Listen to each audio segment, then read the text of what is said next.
A rifle cracks from a villa balcony overlooking the Kraków-Płaszów camp. Amon Göth shoots starving prisoners in the dirt below just for morning entertainment. By 1946, Vienna held roughly 1.5 million people. Many hunted men simply vanished into that massive post-war crowd. The man born on December 11, 1908, in the Austrian capital, found no such hiding place. A tribunal condemned the former commandant to a public hanging. The face from that gallows faded into the archives for 47 years. Then, in 1993, Hollywood pulled the executed commandant back into the light. Director Steven Spielberg released Schindler's List. Actor Ralph Fiennes took the role, gaining 13 kilograms to match the Austrian officer's heavy physique. The preparation process meant reading raw evidence.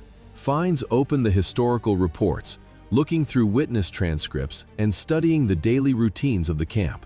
The sheer volume of daily executions left the actor disturbed. He brought that cold detachment directly to the movie set. Oskar Schindler shielded 1,200 Jews in his enamelware factory and later in his Brunlitz plant. He risked everything to keep them alive. Göth wielded the exact same authority just to slaughter them. The movie amplified this contrast, grossing over $320 million worldwide.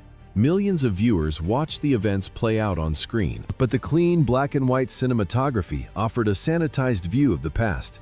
It lacked the smell of burning coal and missed the real blood soaking the mud of Kraków-Płaszów. The theatrical release could only capture a fraction of the actual horror. The physical camp is mostly gone today. A stone memorial stands on the former grounds. That stone memorial marks more than just empty ground today. Beyond the famous Hollywood movie screen, real families carried the commandant's damage. Monica Hertwig spent decades trying to comprehend her father's past. She was born in 1945, right before his execution. While growing up in post-war Germany, the name Amon Göth meant nothing terrible to her. Inside his camp villa, another woman lived the actual nightmare. Helen Jonas worked as his maid under the constant threat of a drawn gun. She witnessed the daily executions that the outside world later discovered. Monica lived in complete ignorance of these camp events. She learned the truth about her father's crimes only many years later. Two generations collided in the 2006 documentary called Inheritance. A heavy silence filled the room. Monica Hertwig finally met Helen Jonas face-to-face. To make that later face-to-face meeting possible, Helen Jonas first had to stand before a Krakow court and testify against her former captor. How did Amon Göth justify his actions to the judges? He simply pointed at his superiors. He claimed he only followed their orders. The trial opened on August 27, 1946. Göth stood stiffly in the wooden dock. He listened to the survivors. The raw voices of former prisoners echoed sharply under the high vaulted ceiling of the courtroom. Krakow's pre-war population stood at roughly 250,000 people. Thousands of those citizens had been dragged through the local camp networks. Now the survivors stared right at the man who had sent their families to the killing pits. The prosecution laid out the math of his command. 8,000 people were murdered out of 30,000 who passed through the camp. He shot prisoners from his balcony. He directed mass executions. He stole valuable property from the dead. Göth calmly admitted that people died under his watch. He just refused to accept the blame. That standard defense failed him. On September 13th, the judges delivered the verdict. They found him guilty of war crimes and crimes against humanity. The sentence meant the gallows. Authorities moved him to Montelupich prison for the execution. This was the exact same city where he had once ruled through pure terror. Survivors gathered in the prison courtyard. They wanted to see the end with their own eyes. They watched the executioner pull the lever. The former camp commandant dropped through the trap door. He was 37. Before the trial in Krakow, American troops had to hunt the commandant down in Austria. May 1945. The war had just ended. Soldiers captured Göth before he could arrange an escape. He had nowhere to hide. Holocaust survivors had already named him during their early interrogations. Handing war criminals over to Poland became one of the first major legal acts by the Allies that spring. The Americans shipped him straight back for prosecution. Investigators in Poland did not just rely on human memories. They dug into the camp's own paperwork. The Nazi bureaucracy turned against its creators. Administrative reports sat in evidence boxes alongside statements from former camp guards. Investigators found his personal ink signature stamped directly on the mass execution orders. Prosecutors had the photographs and official camp documents ready for the courtroom. Paper execution orders survived the war for one reason. Amon Göth destroyed the physical evidence himself. Men without masks or gloves dug through the soil. They pulled rotting corpses out of the earth with their bare hands. This cover-up was known as Operation 1005. SS Standartenführer Paul Blobel directed the massive effort across all occupied territories. The Reich was steadily losing ground to the advancing armies. The evidence had to disappear completely. At Płaszów, Göth formed special Sonderkommando units from his Jewish prisoners. They opened up the mass graves from the worst camp liquidations of 1943. Spades hit decaying flesh. The sickening stench of rot hung heavy over the entire camp. Prisoners dragged the slippery bodies up the steep pit banks. They stacked the remains on wooden pyres just like chopped firewood. Guards poured heavy gasoline over the piles. They set them alight. Thick black smoke carried the sharp smell of burning fuel and scorched bone across the nearby valley. Göth watched the fires closely. He often visited the disposal sites unannounced to monitor the progress. He walked casually along the edges of the burning pits with a cigar in his hand. He checked the pyres to see if the corpses were burning fast enough. The Sonderkommando prisoners worked silently through the suffocating smoke. They received almost no food. They had no rest at all. When a worker finally collapsed from illness or sheer exhaustion, guards shot him on the spot. The pyres of bodies were supposed to hide his tracks from the advancing Allies. But Amon Göth's own SS leadership was hunting him down for an entirely different reason. His own men finally arrested the camp commandant, yet the charges were based on missing money instead of the thousands of corpses left behind. Göth was pocketing the valuables taken directly from Jewish prisoners. He kept the stolen gold, expensive artwork, and fine jewelry for his personal collection. He even forced camp inmates to work on private deals and took cash bribes from businessmen who needed cheap slave labor for their factories. The SS main economic and administrative office had rigid accounting rules for all confiscated property. Every single gram of extracted dental gold or wedding rings belonged to the state war funds. Mass murder was encouraged on a daily basis, but stealing from the Nazi regime was a serious crime. Complaints slowly piled up from rival officers who either hated his guts or wanted to take over his profitable position. In September 1944, SS internal security forces moved in and arrested Göth. They hit him with charges of theft, illegal use of state property, and running a black market ring. He was removed from his command at the Płaszów camp on that very same day. He was supposed to face a military tribunal, but the collapsing front lines kept delaying the paperwork. The internal SS investigation simply stalled out because the Third Reich fell apart before they could finish it. SS paperwork over the gold stalled, leaving his domestic setup untouched. While 20,000 inmates starved, the commandant lived in pure luxury. Ruth Irene Calder moved right into his Płaszów villa. She shared his bed and his politics. In 1944, she gave birth to their daughter Monica. A newborn baby cried inside a warm nursery. Right next to the camp barracks, firing squads executed prisoners every single day. Calder saw the violence. She chose to stay quiet and enjoy the comfort. Calder shared that comfortable house with someone else because the commandant forcibly pulled a Jewish teenage girl into his private quarters.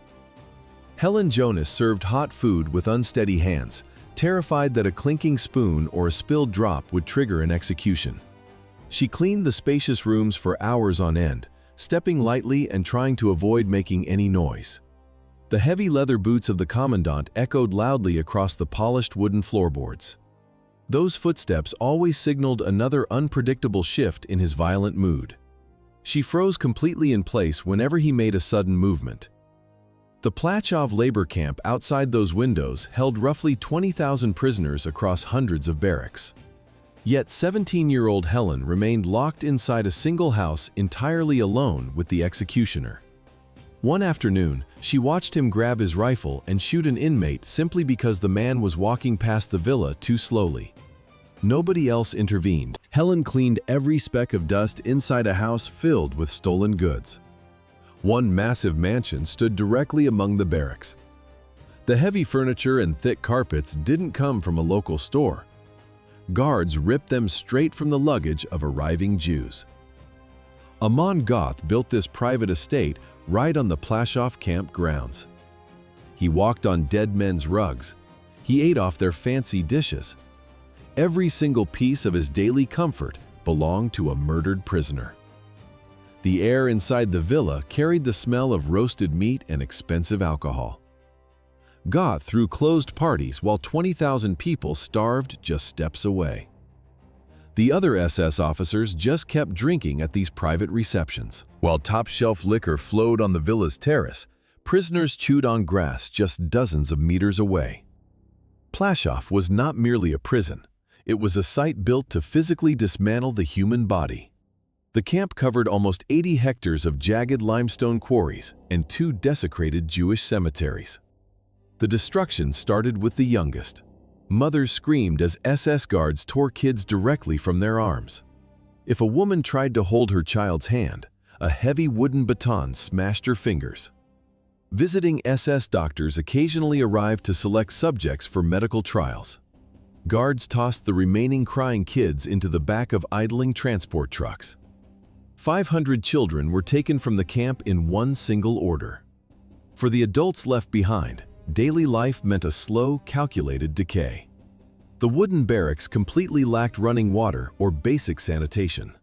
During winter, temperatures in southern Poland regularly dropped to -20 degrees Celsius. Prisoners slept packed shoulder to shoulder on freezing wooden planks, sharing their body heat to stay alive. Lice swarmed the damp floors, and rats crawled over exhausted people in the dark. In these filthy conditions, typhus ripped through the crowded blocks. The mortality rate from the disease hit 60%, doing the work of the guards even before the firing squads took their share. Starvation rations kept everyone weak. People scraped the frozen dirt for anything edible. They chewed on wood splinters just to stop the stomach pain. Anyone caught hiding bread was dragged out. Guards shot them in front of the morning roll call.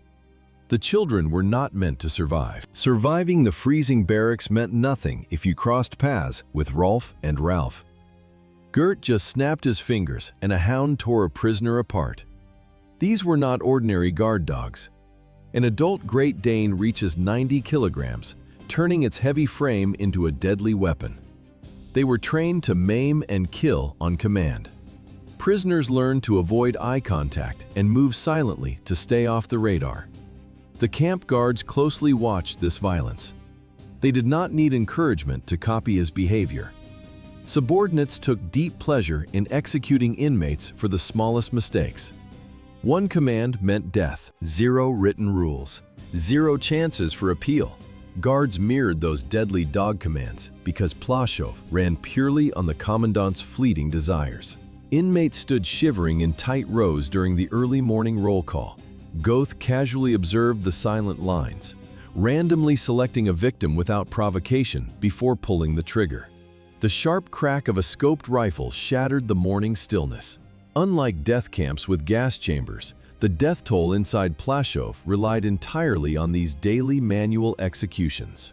There was no internal logic or set of rules to navigate, just the unpredictable shifts of his personal mood.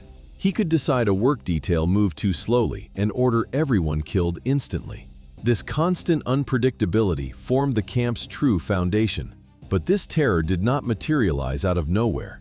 Göth had to prove his extreme ruthlessness long before the camp's construction began. His power in the camp only became possible because of his bloody triumph clearing the Krakow ghetto. This operation became his first real test. Continuous gunfire echoed through the narrow spring streets. The officer walked the pavement. He pointed at a crowd. Guards instantly separated families as they rushed through the panic.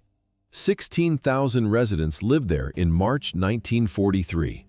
A simple flick of his wrist sent dozens straight to their deaths. He kicked open doors and shouted orders. The screaming never stopped. The slaughter rattled his own soldiers, who stood completely unprepared for this chaos. They watched him work. Days later, his men emptied the final street. Emptying the Krakow ghetto became his ticket to a new assignment. Officially, the SS needed a site manager for a new labor facility. In reality, they were setting up a personal stage for total control. They didn't want an administrator, they wanted a legalized killer with a badge. The recruitment mechanics were straightforward. High Command monitored local clearance operations, carefully identifying men who treated civilian terror as a personal calling. Göth fit the profile perfectly. In 1943, he took command at Kraków-Płaszów. The camp stood directly on top of two desecrated Jewish cemeteries. The air smelled of fresh-cut wood and wet spring mud. Guard towers went up along the perimeter. The prisoners were physically building their own prison. Late 1942 demanded factory-scale slaughter. But Göth built his resume for Płaszów 5 years earlier on the streets of his hometown. In 1938, the Anschluss handed Austria to the Reich. Göth went straight to work in Vienna. He dragged Jewish families from their apartments, turning local arrests into training for mass murder. By January 1942, High Command held the Wannsee Conference. They approved the final plan for physical extermination. Forced relocation ended. Commanders had to empty the ghettos. The leadership needed men who could pack trains without hesitation. Göth received his orders and transferred to Poland. Before the Polish trains rolled, the organization demanded total psychological surrender from its future commanders. Heinrich Himmler built a force that stripped away individual morality to forge loyal fanatics. A young Amon Göth pulled the heavy black fabric of the elite uniform over his shoulders, officially joining the SS in 1931. He secured his place within the Death's Head units, known as the SS Totenkopfverbände. This exact paramilitary branch would eventually seize total control over every concentration camp operating across the Third Reich.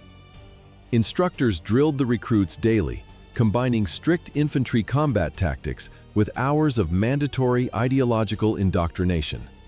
The men stood in perfectly aligned formations while officers taught them to erase their own conscience. The commanders demanded nothing but blind compliance. Nobody asked questions. Blind compliance required willing recruits. Elite units needed raw material. That material volunteered for the underground long before the war. 17 years old, Amon Göth was born in Vienna on December 11, 1908. His family had wealth. His father ran a respected publishing company. Tall wooden shelves held hundreds of heavy books. The parents were strict Catholics. They expected the boy to take over the family business. But the Austro-Hungarian Empire had just collapsed after the First World War. Vienna turned into a politically fractured city. The streets offered more excitement than the family trade. The boy craved power. In 1925, he joined the Austrian Nazi Party. The movement operated illegally. A wealthy Catholic schoolboy became a courier for a nationwide underground network. He carried smuggled weapons, the cold steel of an illegal pistol pressed against his ribs under a heavy jacket. He moved messages between radical factions across the country. He chose political violence over a quiet life. He built connections. The bored teenager with a concealed weapon grew up. 18 years later, he became the Commandant who would send thousands of people to their deaths with a single wave of his hand.